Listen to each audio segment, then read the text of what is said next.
L'espace Coty du Havre est un endroit qui regorge de surprises et surtout de boutiques en tout genre et ouvertes à tout public. Lieu novateur regroupant plusieurs boutiques dans une seule, la boutique du Labo en fait partie et c'est elle qui a attiré mon attention. Sous le charme de cette boutique et curieuse de la diversité ainsi que de la richesse présente sur place, permettant à des particuliers de se lancer dans l'entrepreneuriat, j'ai pu rencontrer Marion, représentante de Ballard, ainsi que Margot, à la tête de la penderie des cocottes. Moi c'est Bollard et je suis lancée depuis 2021 dans la custom et tout ce qui entoure la peinture. Du coup je vous présente Margot qui tient la penderie des cocottes. Voilà, depuis 3 ans. Moi j'ai commencé en fait en faisant des showrooms à domicile. Donc beaucoup de manutention, je déplaçais toutes mes collections chez les particuliers pour des apéros ou goûter shopping. C'est super sympa mais c'est vrai que la boutique du Labo c'est une belle opportunité. La première question que j'aurais c'est...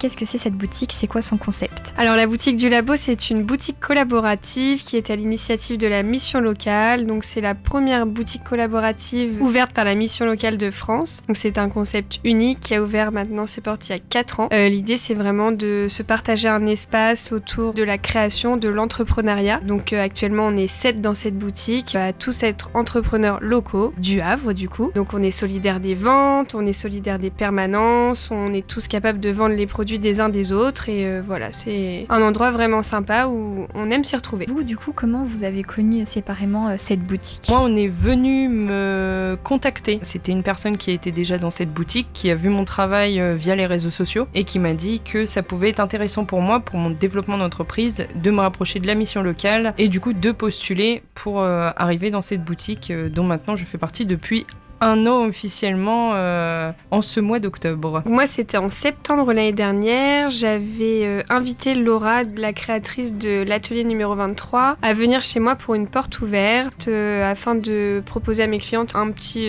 changement dans ce que je proposais parce que je propose uniquement des vêtements et des accessoires. Et en fait, elle m'a dit « mais je suis sûre que ça pourrait le faire, les vêtements, ça serait cool ». Donc elle m'a donné le contact de Delphine Morle-Robach que j'ai contacté et voilà, et ça a matché. Toi, c'est plus... c'est les vêtements ? Voilà, c'est ça. Moi, je vends des vêtements que je sélectionne chez des fournisseurs pour proposer des pièces qui changent, qu'on ne trouve pas partout en quantité limitée et accessoires. Et toi, du coup, qu'est-ce que tu proposes ? Alors moi, du coup, je propose tout ce qui va être personnalisation d'articles. C'est-à-dire que je peux faire de la peinture sur baskets, chaussures, tout ce qui va être cuir, simili-cuir, mais aussi tout ce qui est fresque murale chez les particuliers et les professionnels, parce que j'actionne aussi dans les MAM et les crèches beaucoup pour faire des décorations dans les thèmes enfantins quand même, plus souvent qu'adultes, malheureusement. Après, faut laisser l'imaginaire travailler, mais voilà, moi je travaille vraiment sur tout support, mon domaine c'est la peinture. J'ai commencé avec une spécificité qui était sur les ballons de sport, donc je peux très bien faire de la custom sur un ballon de basket comme un ballon de rugby, mais faire une peinture murale dans une chambre d'enfant, il n'y a aucune limite. Quelles études on fait pour faire ce que vous faites maintenant ? Est-ce que c'est du commerce ? Est-ce que c'est de l'art ? Est-ce que c'est peu importe Alors moi, j'ai commencé avec du commerce. J'ai 32 ans. J'ai 16 ans de commerce derrière moi. Donc j'ai fait toutes mes études par rapport à la vente, etc. Tout ce qui était côté management. Et avec un licenciement économique que j'ai subi en 2021, je me suis lancée. J'ai repris le dessin. J'ai eu le droit à une formation de designer graphique avec mon licenciement économique, ce qui m'a permis d'approfondir mes connaissances aussi au niveau logiciel et travail sur tablette, sur ordinateur. Et maintenant, je suis pleinement autodidacte. C'est-à-dire que tout ce qui va être peinture murale, c'est venu tout seul. J'ai fait des recherches et je suis totalement autodidacte. Pour parler des 7 personnes qui collaborent dans cette boutique, je pense que vraiment la formation, c'est un peu l'école de la vie parce qu'on a tous des formations différentes. Donc moi, j'ai aussi, on va dire, formation commerce, on va dire technique et pratique parce que j'ai travaillé dans le commerce. Mais ici, dans cette boutique, il y a des gens qui n'ont jamais fait de vente de leur vie, mais qui malgré ça ont cette volonté de créer, d'entreprendre. Ça surpasse en fait les capacités de base pour pouvoir accéder à cette boutique. Ouais, ils se forment sur le terrain. Du coup, justement, vous êtes 7. Est-ce que vous pouvez un peu me parler aussi des autres ? Qu'est-ce qu'elles font ? On a Alice qui est à la boutique depuis 1 an maintenant. Elle crée et vend des cookies, donc elle se lève aux aurores tous les matins pour nous proposer des cookies qui sont excellents. Donc c'est les gourmandises d'Alice, il y a plus de 15 cookies différents. Il y a aussi un brookie qui a fait sa grande arrivée ce mois-ci. On a Laura, la créatrice de l'atelier numéro 23, créatrice de bijoux, ça fait 3 ans qu'elle est lancée. Tous ces bijoux sont personnalisables en acier inoxydable. Personnalisable, ça veut dire que si si on veut une chaîne plus courte, plus longue, des pierres d'une couleur différente, tout est possible. Tous les bijoux qu'elle crée sont également garantis de son atelier. On a Hermeline, fraîchement arrivée dans la boutique pour vendre des bracelets en cordon recyclés, qui sont recyclés à partir de 20% de matériaux recyclés. Ça peut être du plastique ou des fibres de vêtements. C'est des cordons qui sont produits en France. Elle veut vraiment prôner le made in France. Elle y ajoute des petits accessoires en acier inoxydable toujours. Et en fait, son segment, c'est vraiment l'homme. Alors du coup, petite explication pourquoi. Ces bracelets, ils sont mixtes, mais nous, on les vend en tant que bracelets hommes parce qu'il y a un principe de non-concurrence dans la boutique. Comme Laura propose déjà des bijoux pour femmes, il n'y a pas à choisir entre les deux. Donc voilà, si quelqu'un, une femme, ça lui plaît, elle peut très bien l'acheter, mais sinon, il y a ce principe-là de non-concurrence. On a également Alexane qui vient aussi d'intégrer la boutique. Elle est artisan macramé, donc elle fait des superbes suspensions murales, des porte-clés, des dessous de verre, tout ça en macramé. C'est vraiment un gros travail, elle y passe plusieurs heures et c'est super joli le rendu. Elle aime tout l'esprit bohème, donc elle travaille aussi avec de la décoration vintage, telle des assiettes qu'elle va chiner à différents endroits. On a également Lola de Pomme Boutique. Ça va faire à peu près 8 mois qu'elle est là. Lola, créatrice couturière. C'est sa maman qui lui a donné l'envie de coudre, cette passion-là. Donc elles sont actuellement à 2 sur le projet. Elles cousent à 2. Lola est la seule à être en boutique, du coup, avoir le contact physique avec le client. Vraiment, son petit accessoire que moi j'adore, c'est les petites lingettes lavables. On se démaquille avec, même du waterproof, tout part. Souvent, les gens en prennent une lingette et ils testent et elles reviennent, elles en prennent 10. Mais elle fait vraiment tout ce qui est accessoires, puériculture, des petits doudous, des petits hochets. Elle fait également tout le côté alimentaire, des charlottes alimentaires et le côté femme, donc je ne trouve plus mes mots pour lire les livres. Marque-page, marque-page lavable et incassable quand même, c'est incroyable. Il dure dans le temps, c'est exceptionnel. Ouais. Tu les laves, tu les repasses et tu t'en resserres jusqu'à la muerte. Voilà. Il y a ce côté quand même un peu écologique. Il y a quand même, ouais, c'est ça. Tous ces tissus sont en Ecotex, donc c'est respectueux de l'environnement et respectueux pour la santé, enfin pour la peau du moins. Justement, je trouve qu'il y a une démarche assez écolo, handmade, made in France. Est-ce que c'est important pour vous ? Oui, c'est important pour nous. On a environ entre 20 et 30 ans. On se rend compte de la planète, les changements climatiques, etc. Et on trouve, pour la suite, pour ce qu'on va léguer à nos enfants, pour ceux qui en ont déjà et ceux qui ont des projets d'en avoir. On trouve que c'est important, tout ce côté écologique. Donc moi, par exemple, qui fais de la custom, je récupère énormément de supports dont les gens ne se servent plus. Par exemple, des anciens sacs à main qu'ils ne trouvent plus au goût du jour. Moi, je leur propose de peindre dessus et ils les ressortent et ça évite de faire du shopping excessif alors que on a des belles pièces chez soi, il suffit juste de leur remettre un petit coup de boost et ça repart. Donc ouais, non, moi je trouve ça hyper important et je pense que tout le monde est dans la même démarche, que ça soit au niveau de la couture, des bijoux même. Notre collègue Laura répare des bijoux, ça évite d'en racheter. Donc non, on est tous sur le même point de vue là-dessus. Moi, tout ce qui est vêtements, c'est pas forcément de la... Donc moi, c'est pas moi qui les produis, c'est pas de la production locale. En revanche, j'essaye de prendre des vêtements qui sont le plus européens possible. Mais quand on veut respecter un rapport qualité-prix satisfaisant, évidemment, on peut pas prendre forcément que du made in France, sinon en termes de prix, on serait beaucoup plus élevé. Donc voilà, j'y travaille de jour en jour, essayer de trouver des producteurs, enfin des fournisseurs qui sont de plus en plus proches de moi. Okay. Est-ce que vous connaissez du coup des gens qui sont venus ici et qui sont partis et est-ce qu'ils ont réussi, on va dire, ou est-ce qu'il y a des exemples ? On a un super exemple là qui date d'il y a un mois pile. Notre collègue Léa d'Hello Normandie qui faisait des produits séno-normands et totalement normands par la suite. Parce qu'en gros, elle rencontrait plusieurs producteurs de Normandie. Elle achetait de la quantité et elle revendait. Donc c'était hyper intéressant pour elle. Elle avait l'opportunité d'être à la boutique. Et comme quoi le travail paye parce qu'à l'heure d'aujourd'hui, elle est partie et elle ouvre une cave à Honfleur. Voilà. Donc elle reste en Normandie. Elle représente toujours nos produits locaux. Donc c'est une vraie source d'inspiration quand même parce que du coup, ça nous donne envie à nous aussi d'évoluer et de prendre notre propre envol aussi par la suite. En général, ceux qui viennent ici, ils restent combien de temps à peu près ? Alors c'est super aléatoire, c'est-à-dire qu'il y a des personnes qui arrivent en boutique avec un projet et au final c'est pas si viable que ça ou alors ils se rendent compte qu'ils peuvent pas être à 300% sur leur projet et du coup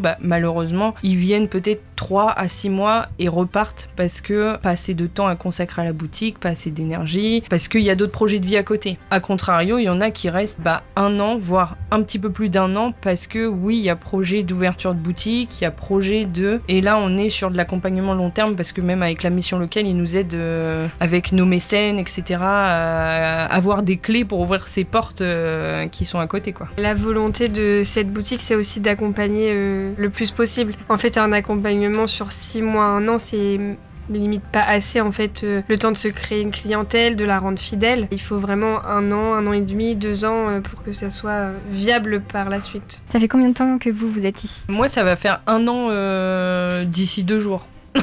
Voilà.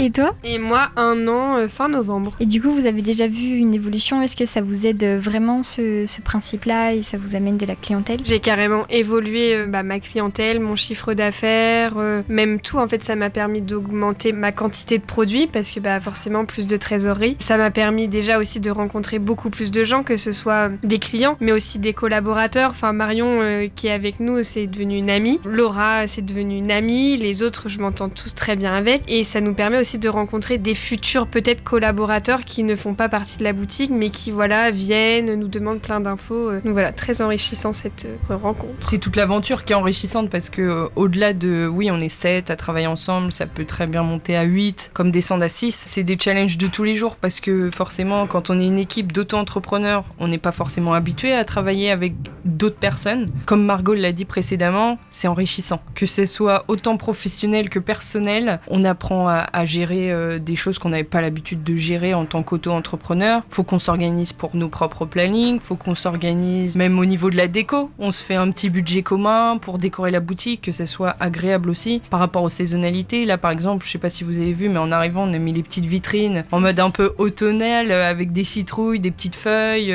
voilà. Et puis là, à Noël, on va préparer encore autre chose. Et on essaye que ça soit agréable pour les visiteurs et puis pour nous aussi, parce que c'est un lieu de vie, quoi. On y est là souvent, donc c'est important. Justement, je suis venue il y a 2 semaines, c'était pas du tout les mêmes vêtements ou les mêmes bijoux, les mêmes présentations, et vous changez, et vous avez une fréquence pour changer à peu près vos stands ou pas ? On essaye de faire un réassort et des nouveautés régulières parce qu'en fait, il y a des gens dans l'espace Coty qui viennent vraiment très régulièrement. Donc en fait, l'objectif de faire un réassort et des nouveautés régulières, c'est du coup d'attirer, de provoquer l'achat, on va dire, de ces gens-là. En fait, s'ils viennent et ils voient tout le temps les mêmes produits, c'est pas intéressant. Et même, il y a des gens du coup qui passent et qui voient tout le temps les mêmes produits. Et ça, en fait, ça fait vraiment rentrer les gens, le fait d'avoir tout le temps des nouveautés. Et même du coup, c'est un peu pas un slogan, mais c'est un peu le truc qu'on dit facilement, revenez dans 2 semaines, il y aura plein de nouveautés, il y aura des changements, il y aura peut-être même une nouvelle personne. On n'est jamais à l'abri d'une nouvelle personne qui rentre en boutique, donc ça c'est cool aussi. Ok, et ça me fait penser à du coup, est-ce que vous savez, vous, comment ça se passe, le recrutement, on va dire ? Le recrutement, il se passe de la manière suivante, c'est-à-dire qu'il y a des fois des jeunes entrepreneurs qui rentrent dans la boutique et qui nous posent des questions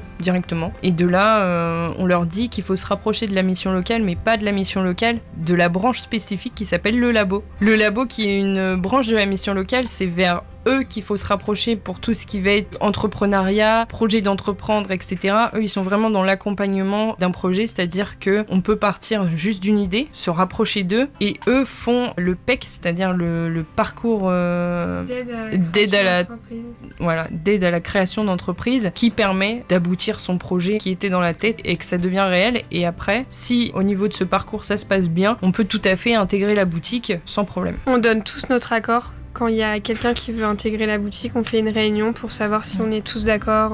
C'est important de toujours essayer de garder cette cohésion d'équipe pour être solidaire. Rester solidaire. Tout le monde donne son petit grain de sel, son petit point de vue.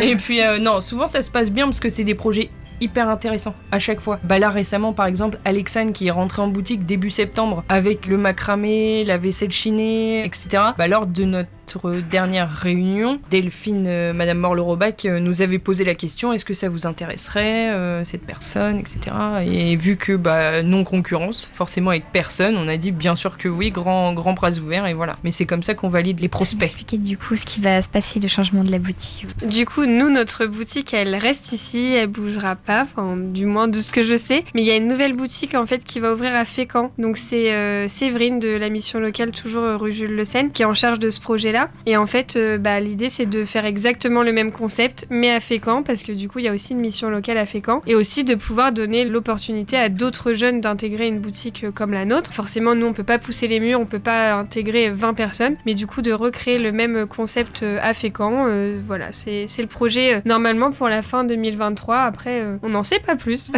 Du coup, dernière question, où est-ce qu'on peut vous retrouver au Havre et sur Internet, les réseaux sociaux? Moi, c'est la Penderie des Cocottes, donc faut taper sur Instagram ou Facebook la Penderie des Cocottes. J'ai pas de site internet parce que ma volonté, c'est vraiment de vendre en présentiel, en physique, donc c'est dans la boutique du labo. Et moi, du coup, il faut taper Bollard sur Internet. Vous pouvez aller sur Google. J'ai un site Internet, j'ai un Instagram, un Facebook et un TikTok.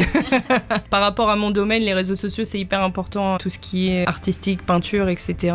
Parce que à la boutique du labo, malheureusement, je peux pas vraiment montrer mes créations, vu que c'est que sur commande. Mais j'ai plein de photos imprimées. Vous pouvez venir les découvrir à la boutique du labo avec plaisir.